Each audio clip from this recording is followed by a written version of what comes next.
what this beer is supposed to be drank with. And that means and I agree with you. But it's an interesting thing that we've mentioned pickled fish or fish with all three beers tonight. Yeah. And so just the dill cucumber pickles that we had tonight, which it's really balances out this beer. It's delicious. I mean, I would drink this beer straight to the face with no pairing at all. I mean, I know you said that before, like no cigar, no food pairing, no cigar. I mean, like this to me is so delicious and tasty. It's so great. But it's not for everyone. This is really genuinely not for everyone. This is like for the individuals who have a very sour leaning profile. I mean, this is so, again, telephone pole and lime. Antifreeze. Yeah, antifreeze. Antifreeze. Yeah. I mean, but like in the most pleasant way. Yeah. I mean, not in a negative way whatsoever. I mean, like it's a really great beer. And honestly, if Dave Jr. was here, he'd be like vomiting on the ground. He'd be like, "This is terrible. I hate it. Gross." Hello, this is Dave Sr., and you're listening to Key West Beer Tales, the sum of all beers. A couple facts. Antifreeze is sweet, by the way. Yes. Antifreeze is actually but I do understand what you're saying. And as a matter of fact, don't taste antifreeze. Yeah, don't drink antifreeze. Because it is a public service announcement. Every drop of antifreeze that goes into your body stays in your body and never leaves. Really? Yeah, that's absolutely true. You're right. Just like heavy metal. Dave is a former line mechanic turned service writer turned service manager of automobile dealerships for, 30 years? 32 years. 32 years. So take Dave's word for Dave it. knows. Don't drink antifreeze. Don't drink antifreeze. It's bad for you. Bad. And especially don't let your dogs lick it because, Yes. like you say, it's Yes. sweet and dogs are attracted to it. And if it stays in our bodies, I guess it stays in theirs. Yes. Should they survive? Yes, deadly to dogs. Yes. I knew. I actually know a guy who worked for He was he worked for. He was a pilot in the Soviet Air Force for many years, and a lot of times when they were stationed out in Siberia, they would drink the windshield wiper fluid for the airplanes. Ew. And, alcohol. Yeah, which reminds me of was a grain alcohol. I can't remember what TV show this was, but there was a TV show where Tom Hanks was in the show, and he was drinking like vanilla because of the alcohol in it. I can't remember. It was some TV show. Well, it's like, one of it was one of those. Archer? No. This was a while ago. This was like in the 80s. It was an old show. Well, American Navy guys during World War II would always love it when they got new torpedoes because torpedoes ran on grain alcohol. Yes. And they would the guys who were down there working on it, they'd always steal some of that stuff, and they'd say, "Yeah, I'm going out to have that torpedo juice tonight. We're gonna have a party with the torpedo juice." Then they'd mix it with Whatever. papaya juice or something. I don't know. Whatever they had Yeah. delivered in the can or whatever. Yeah. And you're not talking about Booze and Buddies. I know you're not talking about No, that. I don't think so. It was. But that was Tom Hanks. Yeah, I'm But- trying to remember. No, it wasn't Buzz and Buddy. It was but it was some other show. He was a guest star. Yeah. On the show. So, Chris, I know it's a little bit off subject, but it is about alcohol. Okay. The torpedo itself, as it goes through the water, Yeah. is fueled by grain alcohol Yeah. as it's Well, moving. this is in World War II. I don't know if they but, still but, are. But that's not what shot it out. That's what propelled it. No, that's what propelled it. Interesting. Yeah.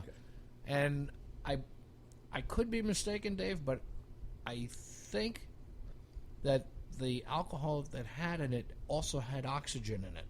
Because it's not like Yeah. they can run a snorkel up. Right. And Yeah. it was a piston derived engine of some sort. Alcohol has to have oxygen to burn. And I know that in my teens I was into drag racing and following it. And the cars that ran on nitromethane I know, which is related. Yeah. Nitromethane has its own oxygen in it. So you mix that with the oxygen that's running and all that stuff and get more power. But different story. But yeah. I'll have to look that up, though, for the Now I've got my curiosity. It's alcohol related, so I thought absolutely, that's an yeah. interesting side note while we're trying to figure out. I mean, Mark, who's a bartender and a very clever one at that, he made this marvelous drink for me last night over at the other side. Mark, if we could get you some torpedo juice, maybe you could make some type of a torpedo juice. I actually made you a cocktail with torpedo juice. Well, it's kind of fitting because Key West used to be a submarine base. Yeah, yeah, and honestly, like depending on which path you fly in or fly out of, depends on time of the day, airstreams and what's going on. But you can actually see on both sides of the island that there are some torpedo bays. No, there are no torpedo bays in Key West, but there are submarine pens. They're called pens, sub-pens. Yeah, cut into either side of the island, and one's on the northwestern side, and the other's on the northeastern side. And there's about 4 each, and they're really it's a phenomenal thing to see from the air because it's like you have kind of like seagrass on either side, but then you have these really deep channels that are cut in. And and it's very unique. And submarines are cool. Oh, they are. Yeah. And they where they used to be stationed outside of the pens, but the main place they were was over at the Truman Annex. Yeah. And there was a whole bunch of submarine docks there. Yeah. And it's, by the way, the depth I believe is 34 feet at the dock. 34 feet. The other side of that coin is that I DJ'd at a party once in Bordeaux, France, which was in an old Nazi. Oh, one of their bases. Yeah, one of their bases, but it was the most impervious naval bases for the Nazis. Actually, it actually held U-boats up until well after Paris had fallen back into the hands of the Allies, and the Allied troops and bombers and whatever. This bunker was built so well that no bombers could actually. They had these divots on the roof of this building that were made of concrete and steel, that actually the bombs would bounce off of it. And when the Allied troops, the ground troops, got there, it was surrounded by so many unexploded bombs that no one wanted to go near it. Oh, wow. But yet still they were running operations out of this hangar, this pen. And it wasn't until after Berlin fell that the Allied troops storm this bunker. And it's weird because I was DJing this bunker at the end of this one pen, and all the way down at the end of the pen, and it's open ocean, and the sun was rising behind me, and it was this really crazy scenario because you could see all this scarring.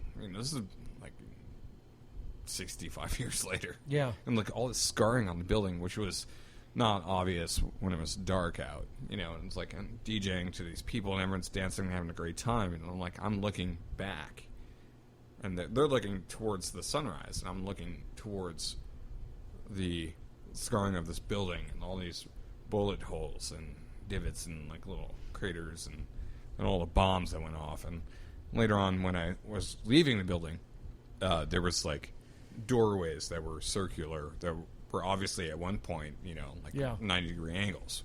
It was a very interesting experience, being in that situation, seeing that, and walking out and having all these placards of all these people, all these Allied troops that died there, and then on the other side all the Axis troops that had died there, and it was really intense with a lot of people. Yeah. But yeah. Did you ever see the movie Das Boot? Yeah, of course. Because at the end of the movie, they went into a port similar to what you're talking about in France. Yes. And when they were there, it was they finally survived after going through this whole ordeal throughout the whole movie. And when they get to this final destination in France, they're finally there. All of a sudden, there's an Allied air raid, and most of them get killed on the ground. Yeah. It's kind of ironic. All right, so I'd like to thank Belgium. Yep, Belgium. Belgium. Yeah, Belgium, you've been a good visitor tonight. Belgium has some good beers, man. Yeah, they have some good beers, We'll, man. we'll have Beers, more of their man. beers in the not too distant future for sure. Yes. Yeah, these are great beers. Chris, thank you for bringing these beers. Oh, to my you. pleasure. Chris. Thank My you, pleasure. Chris. Chris, all your sours bring to the boys to the yard, That's what he said. Just which old- probably of doesn't make course- sense to anyone in this room except for me. well, I'll say Yeah. this is that It's a Key Beyonce West- song. These are Oh. all these are all sour beers from Belgium, and of course here in Key West we have something called Old Sour, Old Sour. which is Oh. What is that? it's a very simple thing. The conchs who lived here, of course, they all had their own key lime trees, and they would, it's not like they're ripe all the time. It's not like they're ripe all year round. So what they would do Wonder is what is. they used key lime as a condiment, and what they do is they'd squeeze their limes into usually like a whiskey jar, and they'd throw some salt in there and a pepper and clamp it closed, and they'd put that aside, and they'd have that in the off season, Okay. and that's Old Sour. What do you use that for? Well, you just use it on your food, as a condiment. Okay. Now, So- what I use it for, I also use it as a marinade, which Okay. is fabulous. It's a really great marinade. So in the more northern part of the South, this tradition evolved into what's called Southern Comfort. Oh, okay. So it's lime juice, whiskey. Right, Salt. right. I got it. Okay. Southern Comfort is a gross perversion of it, and I Yeah, don't condone the use of Southern Comfort anywhere than other than a TV commercial because they have very funny TV commercials. Yes, I do. But don't drink that; it's bad stuff. Well, when I was Do you- younger, do I you used to use it drink- in we were any talking cocktails? The other day, I used to drink the 100 proof Southern Comfort, not the 80. Well, yeah, and we'd 'cause- light it on fire, and then we'd do flaming shots. Yeah, And people well, say, "Oh, you blow it out first." No, you don't blow it out. You down it. Yeah. Let it on fire. Well, I mean, don't light anything on fire and down it. Oh, come on, Mark. Where's, No, your, come where's on. your sense of adventure? That's what we Chris. used to do. I can only keep the lawyer on retainer for so long.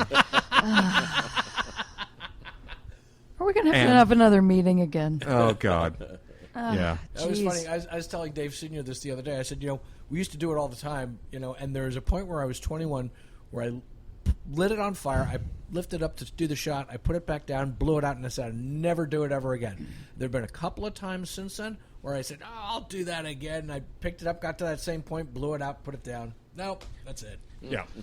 So again, don't drink Southern Comfort because it's gross. If you would like to take Your something, lawyer is on retainer, you said? yeah. Yeah, good.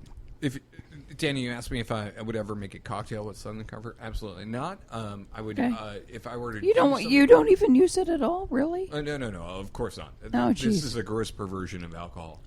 I mean, this is like a fireball. This is like a. It's beyond don't- Fireball. It's beyond Fireball. It is disturbing to me that it exists and Americans enjoy it. Okay. It's disturbing to me that Americans enjoy it, that it exists. Southern Comfort is very easy to make Yes. on your own.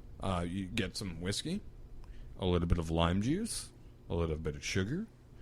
You squeeze the limes or the lime juice into the whiskey, add a little bit of sugar, stir it up, and there you go. So tonight we had 3 different sour beers.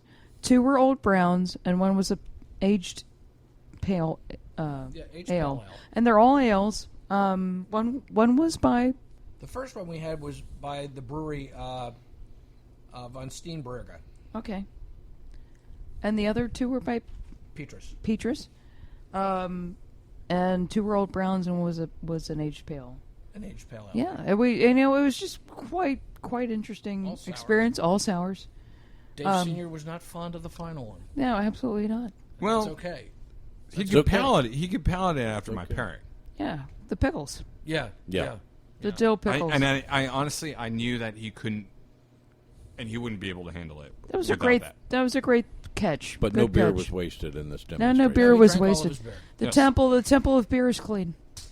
So thank you for listening to Key West Beer Tales, the sum of all beers, sponsored by the Cork and Stogie. here in sunny Key West, Florida. That's why we live here. Yeah, come visit us at 1218 Duval Street. Yeah, 1218 Duval. And no one's done this yet, but feel free to send us your beer at 1218 Duval Street, care of the Cork and Stogie. It's sunny Key West here, Florida.